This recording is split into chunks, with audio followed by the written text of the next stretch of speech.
வணக்கம். நான் உங்கள் அன்பான சயின்டிபிக் வேதிக் அஸ்ட்ராலஜர் அஸ்ட்ரோவண்டி பேசுகிறேன். நல்லது நினைப்போம், நல்லதே நடக்கும். அறிவியல் சார்ந்த ஜோதிட கருத்துக்களாக எந்த விதத்திலையும் கூட நம்பிக்கையில போகாம பார்த்துட்டு இருக்கோம். அந்த முறையில பார்த்தீங்கன்னா, ரிஷப ராசிக்காரருக்கு 2025, 26, 27 அந்த அடுத்த வருடம் 2025 நடக்கக்கூடிய சனி பயிற்சி, ராகு கேது பயிற்சி, குரு பயிற்சி எத்தகைய ஒரு தாக்கத்தை ரிஷபராசிக்காரருக்கு கொடுக்க போகிறது என்பதை நம்ம பார்க்க போறோம். அதுக்கு முன்னாடி நம்மளோட சேனல் ஃபர்ஸ்ட் டைம் வரவங்க மறக்காம சப்ஸ்கிரைப் பண்ணுங்க. உங்களுக்கு பிடிச்ச வீடியோஸை வந்து ஃப்ரெண்ட்ஸ் அண்ட் ரிலேட்டிவ்ஸ் ஷேர் பண்ணுங்க, லைக் கொடுத்து எங்களுக்கு உத்வேகப்படுத்துங்க.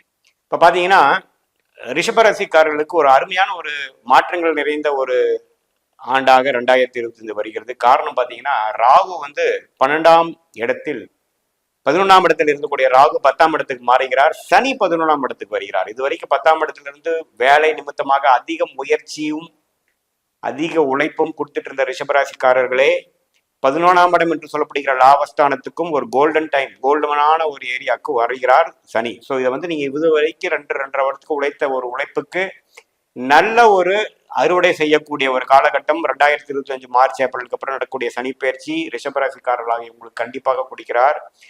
அடுத்த 2.5 வருஷம் பார்த்தீங்கன்னா சனி 11ஆம் இடத்துக்கு ஒரு பெரிய சப்போர்ட், ஒரு பயங்கரமான ஒரு சாதகமான ஒரு ஸ்டேட்டஸ் உங்களுக்கு கொடுக்க போகிறார். எந்த விஷயம் வந்தாலும் சமாளிக்கக்கூடிய அமைப்பும், பெரிய பிரச்சனைகள் தலை தூக்காத அளவுக்கு ஒரு ஓய்வான ஒரு ஸ்டேபிளான ஒரு வாழ்க்கையை கொடுக்கக்கூடிய அமைப்பு தான் 11ஆம் இடத்துல இருக்கக்கூடிய சனி. அது குருவோட வீட்டுக்கே வர்றது பார்த்தீங்கன்னா கேட்கவே வேண்டாம், அருமையான ஒரு அமைப்பு.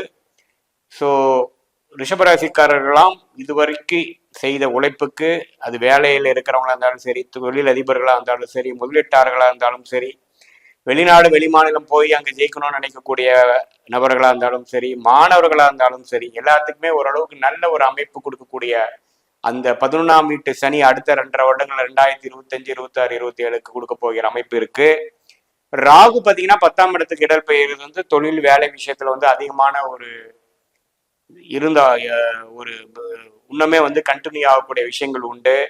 சனி 10ல 11க்கு விலகினாலும் 11ல இருக்கக்கூடிய ராகு 10க்கு வந்துட்டார். பட் சனியில 10ல இருக்கக்கூடிய அமைப்பு வேற, ராகு 10ல இருக்கக்கூடிய அமைப்பு வேற. சனி வந்து எப்பவுமே இருக்கக்கூடிய வீட்டை வந்து அதிக ஆக்டிவிட்டி கொடுப்பார்.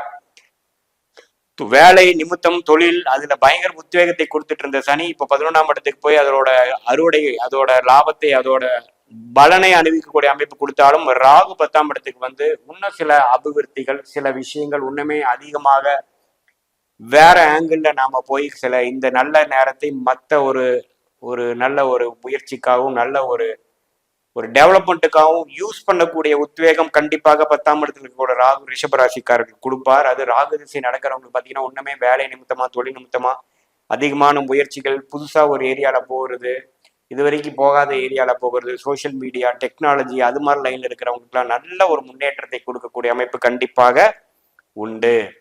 அதே சமயத்துல கேது பார்த்தீங்கன்னா 5ஆம் இடத்துல கேது இருந்து குரு பார்வை பெற்றிருந்த கேது குழந்தைகள் நிமித்தமா மற்றவங்க நிமித்தமா சுப செலவுகள்லாம் கொடுத்துட்டு இருந்த கேது பார்த்தீங்கன்னா இப்ப 4ஆம் இடத்துக்கு வந்து வேலை, வீடு, இடம், அம்மா, தாயார், அது மாதிரி விஷயத்துல அதிக ஆக்டிவிட்டி கொடுக்க போறார், அதிகமான ஒரு ஃபோக்கஸ் கொடுக்க போகிறார்.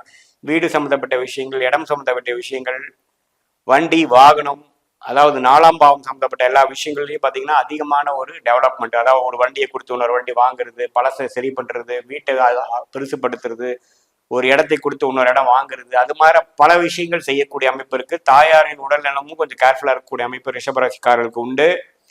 அதே சமயத்துல குரு ராசியில் இருக்கக்கூடிய குரு 2ஆம் இடத்துக்கு போறது பார்த்தீங்கன்னா அந்த ஏன் வந்து சனி 11ஆம் இடத்துல இருந்து ஒரு நல்ல பலனை கொடுக்கிறாரு, ஒரு டபுள் கன்ஃபர்மேஷன். குரு 2ஆம் இடத்துல இருந்து அதிகமான கேஷ் ஃப்ளோ,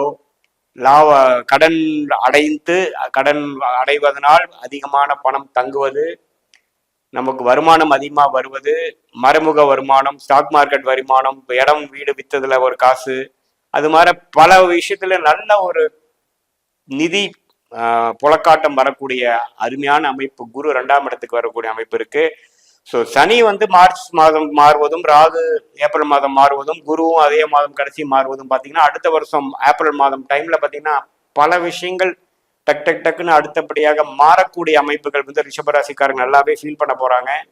கடந்த 2.5 வருடமாக இருந்த உழைப்பு, முயற்சி, அலைச்சல், எத்தனையோ சாக்ரிஃபைஸ், இது எல்லாத்துக்கும் ஒரு நல்ல ஒரு நிவர்த்தி கொடுக்கக்கூடிய, ஒரு பலனை கொடுக்கக்கூடிய ஒரு பொற்காலம் என்றுதான் சொல்ல வேண்டும் ரிஷபராசிக்காரர்களுக்கு. ஸோ 12 ராசியிலேயே அதிகமான ஒரு பலனை அளிக்கக்கூடிய ஒரு ராசியாக ரிஷபராசிக்காரர் கட்டாயம் வருகிறார்கள். சனி 11ஆம் இடத்துக்கு வந்தனாலையும் குரு 2ஆம் இடத்துக்கு போவதனாலையும் இது வந்து பரிபூர்ணமாக ஒரு அருமையான டைம் வருது. இந்த டைம்ல முயற்சி எடுப்பது எல்லாமே திருவினையாக்கக்கூடிய அமைப்பு இருக்கு. ஓரளவுக்கு சுமாரான தசாபுக்திகள் நடக்கும் பட்சத்தில் நீங்க பயப்பட வேண்டியதில்லை, எல்லாமே ஓரளவுக்கு நல்லா இருக்கும். ஸோ இது மாதிரி ஸ்டாக் மார்க்கெட்ல போறது, வெளிநாடு போயிட்டு வர்றது, புதுசா ஒரு இன்வெஸ்ட்மெண்ட் பண்றது, ஒரு கூட்டு முயற்சி செய்வது, இது எல்லாத்துக்கும் உகந்த ஒரு அருமையான காலமாக இருக்கிறது. உங்களுடைய ஜென்ம ஜாதகத்தில் என்ன லக்னத்துல பிறந்திருக்கீங்க, இப்ப என்ன தசாபுக்திகள் போகுதுங்கிறதுலாம் உண்மையுமே ஒப்பிட்டு பார்க்கும் பொழுது இப்ப இருக்கக்கூடிய கோச்சாரமும் இப்ப நடக்கக்கூடிய தசாபுக்திகளும் எப்படி இருக்கிறத வச்சு மேட்ச் பண்ணி பார்க்கும் பொழுது உண்மையுமே துல்லியமான பலன்கள் நம்ம எடுக்கலாம்.